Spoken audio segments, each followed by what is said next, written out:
KSRTC Kudla ವಿಭಾಗದ ನೌಕರರನ ಕೂಟ ವತಿರ್ದು ಸಾರಿಗೆ ಇಲಾಖೆದ ಕಾರ್ಮಿಕರನ ಸಮಸ್ಯೆಯನ್ನು ಬಗೆಹರಿಸಾವಡು ತಂಕ್ಲಿನ ಸಮಸ್ಯೆದ ಬಗೆಟ್ ವಿಧಾನಸಭೆಟ್ ಪಾತೆರ್ದು ಸರ್ಕಾರದ ಗಮನಕ್ಕಂತದು ಸರಿಪಡಿಸಾವಡು ಪಂಡದು ಶಾಸಕರು ರಾಜ್ಯ ವಿರೋಧ ಪಕ್ಷ ಉಪನಾಯಕರು Ut.ಖ ಮನವಿ ನೋಪ್ಯಾಯರು.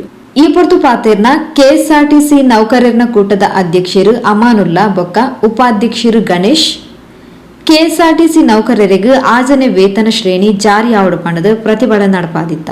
ಆ ಪೊರ್ತು ಕೆಲವು ನೌಕರರೇನು ಅಮಾನತು ಮಲ್ದಿರು. ನನ್ನ ಕೆಲವರಿನ ಮಿತ್ತು ಕೇಸ್ ದಾಖಲಾತಂಡು ಅಂಚಿರ್ದು ಆಜನೆ ವೇತನ ಶ್ರೇಣಿಲ ಜಾರಿ ಆತಿಜಿ ಇನ್ನೇನು ಮಾತ ಸರಿ ಮಲ್ಪಾವಡು ಅಮಾನತು ಕೇಸಿಲೇನು ರದ್ದು ಮಲ್ತದು ಆಜನೆ ವೇತನ ಶ್ರೇಣಿ ಜಾರಿ ಮಲ್ಪಲಕ ಸರ್ಕಾರನ ಒತ್ತಾಯಿಸಾವಡು ಪಂಡದು Ut.ಖ ತೆರಿಪಾಯರು. ನಮ್ಮ ಕೆಎಸ್ಆರ್ಟಿಸಿಯಲ್ಲಿ ನಮಗೆ 6 ಪೇ ಬೇಕಂತೇಳಿ ನಾವು ಅದನ್ನು ಕೂಟದ ವತಿಯಿಂದ ನಾವು ಮನವಿ ನಮ್ಮ ಕೆಎಸ್ಆರ್ಟಿಸಿಯಲ್ಲಿ ಏನಾಗಿದೆ ಅಂದರೆ ಸ್ಟ್ರೈಕ್ ಮಾಡಿದಾಗ ಅಮಾನತಾಗಿದೆ ಮತ್ತು ಡಿಸ್ಮಿಸ್ ಆಗಿದ್ದಾರೆ. ಈ ಥರ ಸಮಸ್ಯೆಗಳು ತುಂಬ ಆಗಿದ್ದಾವೆ. ಅದನ್ನು ನಮಗೆ ಸರಿಪಡಿಸ್ಕೊಳ್ಬೇಕಂತೇಳಿ ನಮ್ಮ ಇವರಿಗೆ Ut.ಖ ಅವರಿಗೆ ಮನವಿ ಸಲ್ಲಿಸ್ತಾ ಇದ್ದೇವೆ. ಇದು ಕೂಟದ ವತಿಯಿಂದ ಕೆಎಸ್ಆರ್ಟಿಸಿ ಕೂಟದ ವತಿಯಿಂದ ನಾವು ಇದು ಮನವಿ ಸಲ್ಲಿಸ್ತಾ ಇದ್ದೇವೆ. ಈ ಅಧಿವೇಶನದಲ್ಲಿ ಇದನ್ನು ಮಾತಾಡಬೇಕಾಗಿ ತಮ್ಮಲ್ಲಿ ಮನವಿ ಮಾಡಿಕೊಳ್ಳುತ್ತಿದ್ದೇವೆ.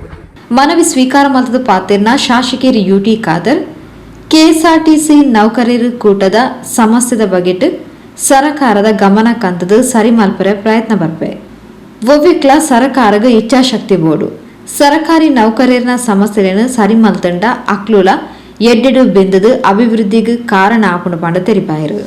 ಅದರಲ್ಲಿ ಮೊದಲನೇದು ಯಾವುದಂತ ಹೇಳಿದರೆ, ಈ ಒಂದು ನೌಕರ ವರ್ಗ ಯಾರು ಇವತ್ತು ಕಾಣದ ಕೈಗಳಾಗಿ ಆ ಒಂದು ಸಂಸ್ಥೆಗೆ ತನ್ನ ಕೊಡುಗೆ ಕೊಡ್ತಾ ಇದೆ, ಅವರಿಗೆ ಸಮಾನ ವೇತನ ಇನ್ನೂ ಕೂಡ ಇವತ್ತು ಆಗಲಿಲ್ಲ. ಅದನ್ನು ನಾವು ಕೇಳಿಕೊಂಡಿದ್ವಿ. ಹಿಂದೆ ಬಹುಶಃ ಒಂದು ಪರ್ಸೆಂಟೇಜ್ ತನಕ ಅದನ್ನು ಜಾಸ್ತಿ ಮಾಡ್ತಾಯಿದ್ರು. ಅದನ್ನು ಕೂಡ ಭಾಳಷ್ಟು ವರ್ಷ ಅದನ್ನು ಈಗ ಮಾಡ್ತಾ ಇಲ್ಲ. ಅದ್ರ ಜೊತೆ ಬೇರೆಯವರಿಗೆಲ್ಲ 6th ಪೇ ಕಮಿಷನ್ ವ್ಯಾಪ್ತಿಯಲ್ಲಿ ಕೊಡುವಾಗ ಇವಾಗ ಅದನ್ನು ಕೊಡೋದಿಲ್ಲ. ಈಗ ನಾವು ಪ್ರತಿಪಕ್ಷದ ಎಷ್ಟೇ ಮಾತಾಡೋದು ಕೂಡ ಸರ್ಕಾರ ಜನರ ಬಗ್ಗೆ ಆಲೋಚನೆ ಮಾಡಿ ಅವರ ಬಗೆಹರಿಸಬೇಕು ಇಚ್ಛಾಶಕ್ತಿ ಇವತ್ತು ಇರಬೇಕು. ಇದರಲ್ಲಿ ಸರ್ಕಾರ ಈಗ ನಡೀತದೆ ಅಂತ ಹೇಳಿ ನಾನು ಈಗಾಗಲೇ ಹೇಳಿದಾಗೆ ನಾವು ಅಪೋಸಿಷನ್ ಇದ್ದೇವೆ. ನಮಗೆ ವಿ ಹ್ಯಾವ್ ಎ ಸೇ ಹೇಳುವಂಥ ಅಧಿಕಾರ ಇದೆ. ಗೌರ್ಮೆಂಟ್ ಆ್ಯಸ್ ಅ ವೇ ಅವ್ರು ನಡೆದದ್ದೇ ದಾರಿ. ಸೊ ಜನರ ಪ್ರಯೋಜನ ಅವರು ನಡೆಯುವಂಥ ದಾರಿ ಇದ್ದರೆ ಜನರಿಗೆ ಪ್ರಯೋಜನ ಆಗ್ತದೆ. ಜನರಿಗೆ ಪ್ರಯೋಜನ ಆಗದಂಥ ದಾರಿಯೆಲ್ಲ ಹೋಗ್ತಿದ್ರೆ ಜನರಿಗೆ ಇವತ್ತು ತೊಂದರೆ ಆಗ್ತದೆ. ಇವತ್ತು ಎಲ್ಲ ಇಲಾಖೆಯವರು ಕೂಡ ಭಾಳ ಸಂಕಷ್ಟ ಪರಿಸ್ಥಿತಿ, ಒಬ್ಬರದ ಎಲ್ಲ ಸಮಸ್ಯೆ ಕೂಡ ಇವತ್ತು ವಿಚಾರ ಇವತ್ತು ಆಗಿದೆ. ಇದು ರಾಜ್ಯ ಸರ್ಕಾರದ ಆಡಳಿತ ವೈಫಲ್ಯಕ್ಕೆ ಸ್ಪಷ್ಟವಾಗಿ ನಮಗೆ ತೋರಿಸೋಂಥ ಕೈಗನ್ನಡಿ. ಯಾವುದೇ ಒಂದು ಡಿಪಾರ್ಟ್ಮೆಂಟ್ನವರು ಕೂಡ ಇವತ್ತು ಸಮಾಧಾನದಲ್ಲಿ ಇಲ್ಲ. ಒಂದು ಅವ್ರಿಗೆ ಸರಿಯಾಗಿ ವೇತನ ಸಮಯದಲ್ಲಿ ಬರ್ತಾ ಇಲ್ಲ. ಈ ರೀತಿ ಅವರನ್ನು ಸಮಾನ ವೇತನವನ್ನು ಅನುಗೊಳಿಸಲಿಲ್ಲ. ಅತ್ಯಂತ ಕಡಿಮೆ ಇವತ್ತು ಸ್ಯಾಲರಿ. ಅಕ್ಷರ ದಾಸೋಹದವರಿಗೆ 3,000 ರೂಪಾಯಿ ಕೊಡುವಂಥದ್ದು ಸ್ಯಾಲರಿ, ಅದು ಕೂಡ 3 ತಿಂಗಳಿಗೆ ಕೊಡೋದಿಲ್ಲ. ನೀವು ಆ ತಾಯಂದಿರಿಗೆ 3 ತಿಂಗಳ ಸ್ಯಾಲರಿ ಕೊಡದಿದ್ದರೆ ಅವ್ರು ಏನಂತ ಮಾಡೋದು ಮನೆಯಲ್ಲಿ ಹೋಗಿ? ಅಂಗನವಾಡಿ ಕಾರ್ಯಕರ್ತರಿಗೆ, ಆಶಾ ಕಾರ್ಯಕರ್ತರಿಗೆ ಕೊಡೋದೇ ನಾವು ಕಡಿಮೆ.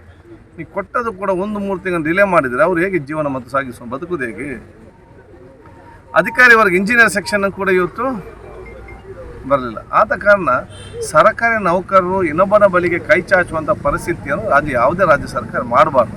ಅದಾಗ ಆಡಳಿತ ಕಂಪ್ಲೀಟ್ ಮಾಡಿ ಬುಡ ಮೇಲೆ ಹಾಕಿಕೊಂಡು ಸಮಾಜದಲ್ಲಿ ಸಮಸ್ಯೆ ಇವತ್ತು ಸೃಷ್ಟಿ ಆಗ್ತದೆ. ಇದರ ಬಗ್ಗೆ ನಾನು ಸಂಪೂರ್ಣವಾಗಿ ಡೀಟೇಲ್ ಆಗಿ ಪೆನ್ಷನ್ ಇವತ್ತು NPS OPS ನೋಡಿ, ಒಂದು ಸರ್ಕಾರ ಇದ್ದಂಥ ಜನರಿಗೆ ಪ್ರಯೋಜನ ಆಗುವಂಥ ಆಲೋಚನೆ ಮತ್ತು ಕಾರ್ಯಕರ್ತರ ಬೇಕು ಹೊರತು ಎಲ್ಲವೂ ಕೂಡ ಜನಸಾಮಾನ್ಯರಿಗೆ ಟೆನ್ಷನ್ ಮತ್ತು ಸರ್ಕಾರಿ ನೌಕರರು ಟೆನ್ಷನಲ್ಲಿ ಆ ಒಂದು ಕೆಲಸ ಮಾಡುವ ವಾತಾವರಣ ನಾವು ನಿರ್ಮಾಣ ಮಾಡಬಾರ್ದು. ಅದರ ಡೈರೆಕ್ಟ್ ಏಟ್ ಯಾರಿಗೆ ಬೀಳ್ತದೆ ಅಂತೇಳಿ ಜನಸಾಮಾನ್ಯರಿಗೆ, ಸಮಾಜಕ್ಕೆ ಬೀಳ್ತದೆ.